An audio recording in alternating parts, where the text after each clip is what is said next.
Welcome to another edition of Wings Weekly. I am Aaron Smith, joined as always by head coach general manager Scott Langer. Scott, thanks for taking the time. We're going to jump right into the road trip on Monday after returning from Austin. Quick turnaround, playing in a packed house, playing a little shorthanded, which we'll touch on later. But Rider Mini Gray Horses getting things started with his 14th of the season, midway through the first period.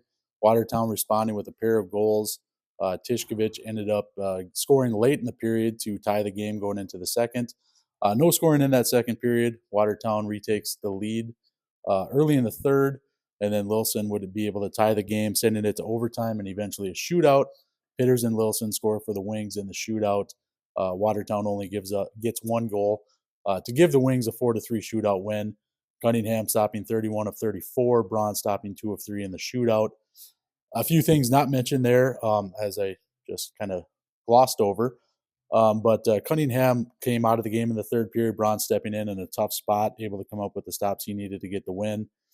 And then the players that were not able to play in there for travel reasons and injury reasons, things like that. I mentioned the shorthanded. So, what were your thoughts on Monday's game overall with the quick turnaround and able to get the win?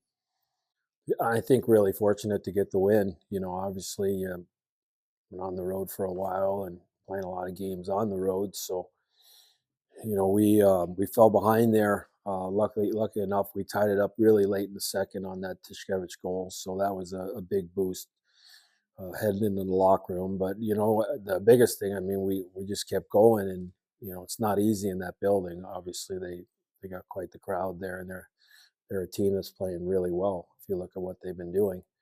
Um, but we were able to, they called off a goal, and we were able to score one right away, which was really good. There was no hangover on that, and then obviously we took it to a shootout, and we were able to win it. And that those are two big points that we needed. Yeah, and then briefly mentioned Rider Mini Gray Horses joined the team later on.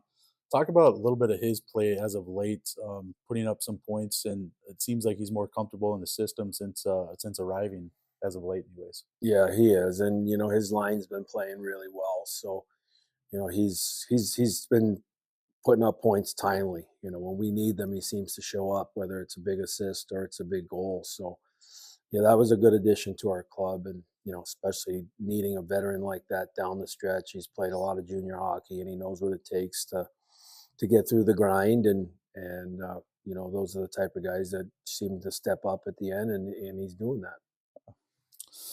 Well, and that leads us into another quick turnaround. Friday, heading on the bus, heading over to Forest Lake to take on the Mallards. Briggs Orr getting his third of the season, playing his 100th game. So a great goal for him. Gave the Wings the lead in the first. Minnesota responds with 2 goals early in the second period. So again, kind of that back and forth. Charlie Birchfield getting his 4th of the year. Cade Moxon was 18th, responding to give the Wings a 3-2 lead after 2. Then Jibber Cool and Zamitis. Cool getting his 11th, Zamitis getting his 7th. Would score in the third to give the Wings the 5-2 Friday win. Braun stopping 19 of 21 that he saw. What were your thoughts on Friday's win?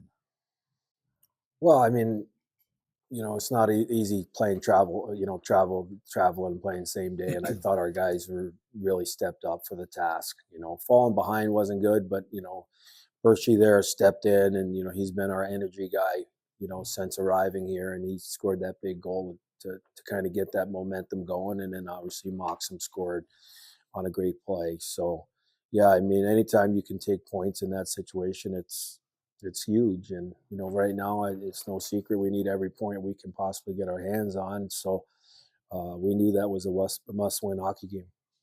And then, so I guess you can't really call them young guys, but the newer guys to the team, Birchfield or Zamitis, getting goals there to kind of step in.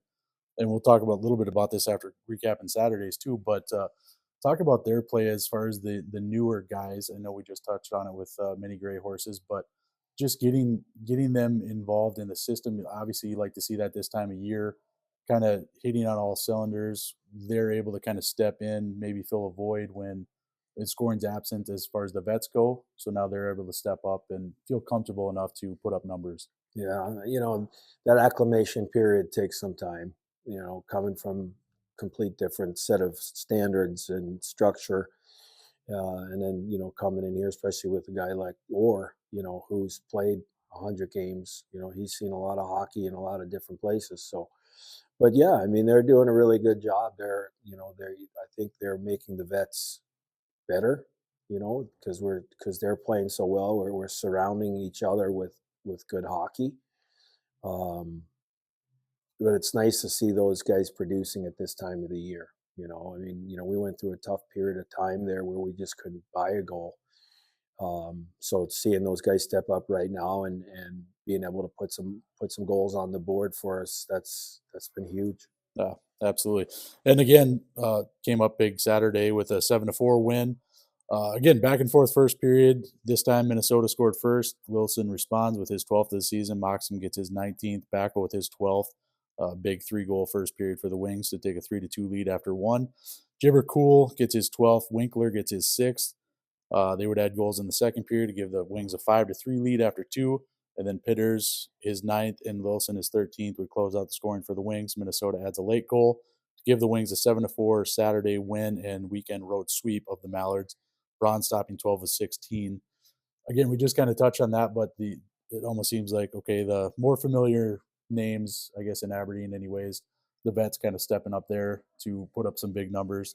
What were your thoughts on Saturday's game overall? Yeah, they it's a good point. Like you see Gibber put up a couple mocks again. Backel steps up.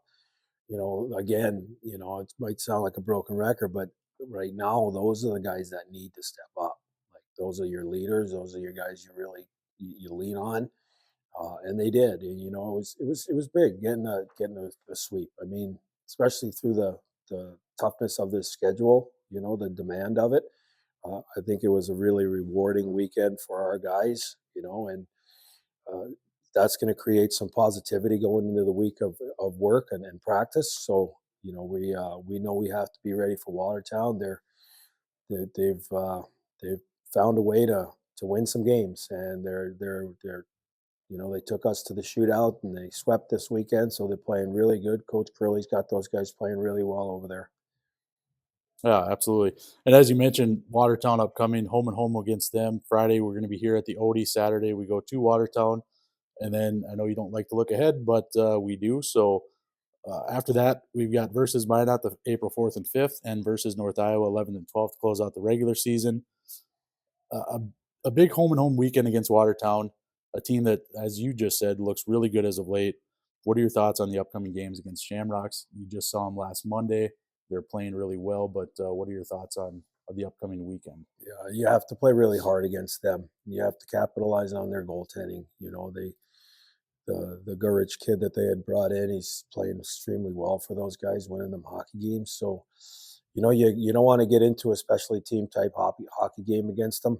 I think their power play is pretty good. They have some skill guys on there, and you're going to work. They're going to make you work from buzzer to buzzer. So you better be prepared to put in all the minutes it requires to win a hockey game. And I think us finally coming back home is a big deal. Hopefully, there's some excitement for us to be back in our home building, and then the get on the road right away Saturday and have to tie it all together. Yeah, quick look at the current standings. Bismarck stays in first place. They're at 84 points. They swept St. Cloud in shootouts over the weekend. So somewhat helping us, while also not doing that great at helping us. Minot's in second as far as standings go, 79. They split with Austin over the weekend. Austin also have 79 points, but according to the stats, Minot has the tiebreaker there. The Wings are in fourth right now with 60 points, sweeping Minnesota. St. Cloud with 58, just 2 points right behind them, earning those 2 points in Bismarck with the shootout losses. Then North Iowa at 44, who was swept at home by Watertown, who we'll see this weekend. Watertown closing in on them with 39, and then the Mallards with 23. So 6 games left, 5 of those at home, all of those big games. I know you take it one game at a time, like we just mentioned. How important is it that we are now in a situation to where at the very least, you're controlling your own destiny? You're got those 2 points. It's not going to be an easy road going forward to the end of the season, but it's basically playoff hockey from here on out. But how big was it to get that game in hand, get caught up, and then surpass St. Cloud to kind of put yourself in the, as long as we take care of ourselves, we don't have to rely on anybody else for help. Yeah, that game in hand was important, and it was a game that we knew we had to win, and in order to gain some ground on them, and you don't want to lose those in hand games. But it's great that we're going to finish at home. This division, everybody can beat anybody on any given night, so it's going to go back and forth. We just want to play good hockey. We want to get the points we can get, and we want to slide into that playoff spot. Absolutely. So once again, home and home weekend this coming weekend with Watertown. Friday here at the Odde. Tickets available. Tickets.aberdeenwings.com or any of the Sea Express locations here in Aberdeen. Doors open at 5:30. Puck drops at 7:15. We've got our small dog race coming up first intermission. For more information, you can email me, ASMITH, at aberdeenwings.com. Saturday at Watertown, 7 p.m. puck drop. Watch on NAHLTV.com. Listen on 94.1 The Rock. Scott, thanks again, as always, for taking some time and talking with us. Thank you. And we'll be back with Ryan and one of the players for an interview.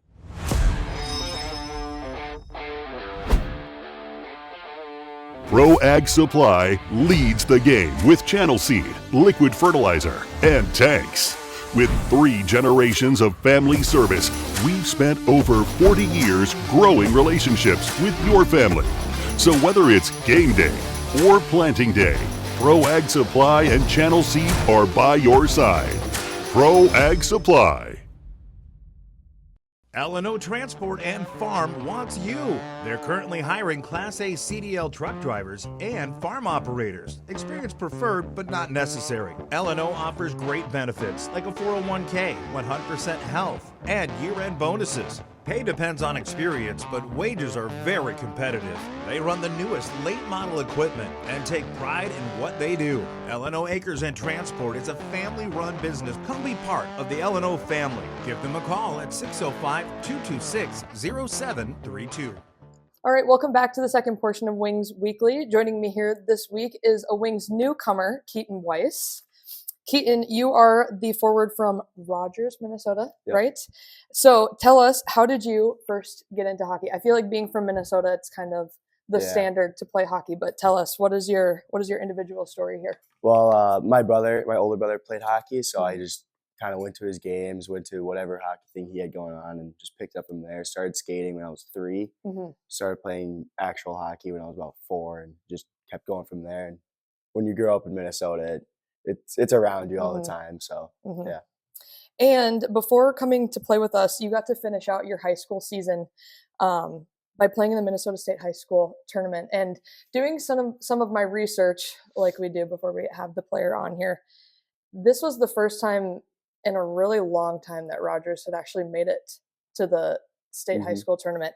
And for some of our South Dakota listeners that might not know, you guys get to play in the Xcel Center where the Wild play. So what was that experience like for you to be able to play there where the pros play and the crowd and everything like that for you? It's an insane moment when you first walk out there, and there's, the same amount of fans that a Wild game would have, like 19,000 people and for a high school game. And it was really special, especially for Rogers' first time ever for that school. And it was just a moment I'll never forget, and it was super fun. A lot of times, there's people that come into our organization who have played hockey for a long time, but, playing for the Wings is the first time they've ever had fans. But you guys get a little bit of a different experience, coming from that state high school tournament because you guys get all the fans, then you come here and it's like, Yeah. But you'll get your experience to have all those fans again, I'm sure. But they say that it's a huge jump to go from high school hockey to junior hockey, and coming in here straight from your high school tournament. What was it like to just jump straight into those practices and those games? It's awesome. I liked it just because it takes your mind off of the high school season. You're just like, all right, now I got something new to look forward to. And the guys have been super welcoming. It's been a fun experience here so far. And it's just been fun. Practice, getting to play against Austin the weekend right after my high school season ended. It's something to look forward to, and it was super fun to be a part of. And like I said, you haven't gotten to experience the Aberdeen crowd just yet. You will just this Friday, and I promise you're going to love it. Yeah, I've heard good things about it. Especially since we're playing Watertown. If I remember right, I'm pretty sure they have a fan bus coming here too. So having a town that close now. This is their first season, so having a town that close is going to be awesome for us in the future and everything. But what are your first impressions of Aberdeen and our organization within these first couple weeks of you being here? Oh, I love it. When I first walked in here on Monday 2 weeks ago, I saw everything they got here. I'm like, this is awesome. This is a great spot to be. And I've heard great things from people all around about Aberdeen. Like it's a great program. You're gonna love it there, and it hasn't disappointed yet. So, do you know any? This is just like a sidebar question, but did you know any, past players that have played here? Anything like that? yeah, Jordan Ron. Okay. I knew Jordan Ron. We trained together, and so. Okay. Awesome. And just stepping away from the game of hockey for a little bit, because we're kind of smack dab in the middle of March Madness here. Yeah. Did you happen to fill out a bracket? I did. I this had year? 2 brackets. Okay. And who did you have? One of them I have Duke, and the other one I have Michigan State. Okay. As a Gonzaga girl, I was pretty upset to see them win in the second round. But everyone calls me a bandwagon fan because, they've made it to at least the Sweet 16 every year besides this year. But I actually have a family member who works for the school. And so not really. My dad grew up in Spokane and everything like that. So, and I've toured the school and all of that kind of stuff. But this was like the first year in like 9 or 10 seasons that they haven't at least made the Sweet 16. So I was like pretty sad that they were out in the round of 32. Should but it's be there fine. next year. Hopefully. I saw like this AI edit that said that they were supposed to win it all next year, and I was like, oh my gosh. But it's fine. Do you have any Cinderella teams that are going to be?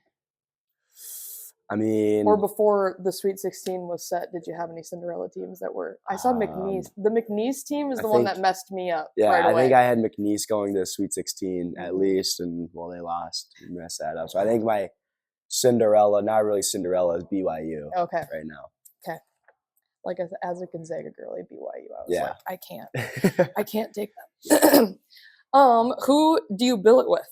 I'm with the Webbers, rooming with Grant Winkler and Sebastian Wilson. That's a good house. Yeah, right I there. like it. That's a good house. And you like your living situation? Yeah, I love it. Yeah, it's awesome. Awesome.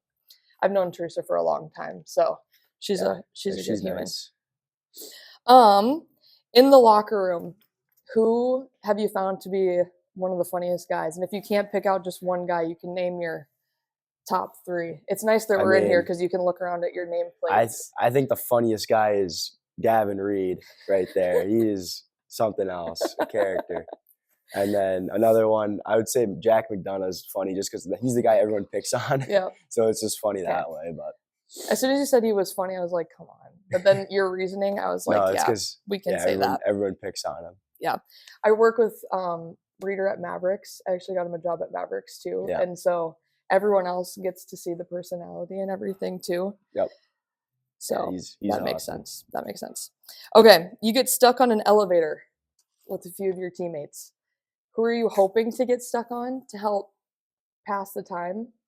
I mean, I think I would have to go the duo of Gavin Reed and Jibber Cool. Oh just because watching them is the funniest thing I've ever seen. Mm-hmm. And who are you getting on that elevator and regretting that you ever stepped on the elevator with once it gets stuck? That's tough. There's not really a lot of people in here that would regret, but honestly, probably Jack McDonough. Yeah. Just because some of the things that come out of his mouth, you're like, why? I'd get sick of them real quick. Yeah. Okay, it's Game 7 of the Stanley Cup Final. You get 4 tickets. First question is, what are the 2 teams you're hoping to see there? And who are the 4 teammates you're taking with you to see? The teams would have to be 2 teams, right? Mm-hmm. The Minnesota Wild, obviously. Mm-hmm. And then I would want them playing I think it'd be cool if they played the New York Rangers over there. The 4 teammates. Who are you hoping to see win? And just remember, you got Coach Langer over there who is a huge Rangers fan. Oh, yeah? Well, I'm going to have to really root for Minnesota then. He's probably out of the building by now. No, yeah. 4 teammates. I don't know. I might have to go with my 2 roommates with Sebi and Winks. Okay. I might throw in I might go Cooper Anderson. I know him. He's from Elk River. Mm-hmm. And then maybe like Backle. I think I'd take Backle with me. Okay, awesome. And before, I actually forgot to ask this at the beginning too. You are a forward, but growing up, did you play any other positions? I played D a little bit when I was about 14, Mhm. 13, that age, about Bantams. I would switch from forward to D, and I think it's kind of helped me now, Okay. knowing the defensive side. So So you brought up Cooper Anderson, and that reminded me to ask that question because when we interviewed him on this show, he said he was a goalie for a while. really, Could you see him being a goalie? I mean, he's got the personality of a He's goalie, got so the personality. I could see it. Yeah, because goalies are a little weird. Yeah. But this weekend is also the small dog races. Do you have any pets back home? I do not. Okay. Do you have any, like, if you were to have a dog or anything like that, do you have any dream pets, dream dogs, anything like that? I mean, I would love to have a dog. I've been seeing a lot of videos on English Bulldogs lately. I had one. Really? I did. I would love to have an English Bulldog. They're the best dogs Yeah. ever. And Gonzaga, Bulldog fan. Yeah. Just goes hand in hand. Ours lived to be like 13, and she was like literally, she used to skateboard. Really? Yeah. I love those So things. if you ever are sad and need to pick me up, watch Bulldog skateboarding. Back to kind of the games over the past couple weekends. You came in when the Wings were kind of in a little bit of a tough spot and a little bit of a playoff push, but you've been able to have quite a few minutes in over the past few games and have been able to even put up a few points. What has that done for you as in building your confidence as an upcoming juniors player? It does a lot. When you come in here, you're not really expecting a lot. You just kind of do whatever you can to help out the team. And when you get a big point against Watertown in a must-win game, it boosts your confidence a lot, and you're just like it makes you think you deserve to be here, and just keep doing. But most importantly, just do whatever it takes to help out the team in any way, even if it's just blocking shots or anything like that. And how excited does it make you to be able to come along for next year and really push the team through for a whole season? I'm excited for it. To know what it's like, null hockey, junior hockey, to get that experience now, it helps for next year for a full season and kind of take in more of a leadership role on this team, and I'm excited for it. Some of the positives from this weekend, getting 4 power play goals on the weekend was something that this team kind of struggled with all season long, was the power play for sure. Is that something that we can take into this weekend, playing Watertown? Yes. I always think special teams is one of the most important aspects of the game, especially when it comes into playoffs. And for our power play to get going this weekend, I think it'll help kind of set up confidence for those guys and into the Watertown weekend and just keep it going. And overall, just for these next few weekends, what are going to be some keys to the games?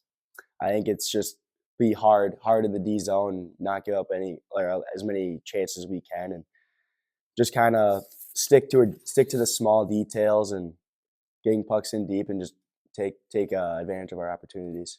Awesome. All right. Next home games versus Watertown Shamrocks, Friday, March 28th, is annual small dog race. You can bring your small dog to participate in the race during first intermission. For more information, contact Aaron at asmith@aberdeenwings.com.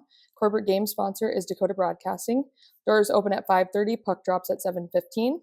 Saturday, March 29th, the guys head to Watertown. 7 p.m. puck drop. You can watch on NAHLTV.com, listen on 94.1 The Rock, HubCityRadio.com, or The Rock app. Tickets available for all Wings home games at tickets.aberdeenwings.com or any C Express locations in Aberdeen. Sponsorships and reserved season tickets are now available for the 2025-2026 season. Call Aaron at 605-380-5852 for more information. And for all the latest news and information on the Wings, visit aberdeenwings.com or follow us on Facebook, Twitter, and on Instagram. Again, Keaton Weis, thank you so much for joining us. Yeah, thank you for having me. And that'll wrap up this week's Wings Weekly.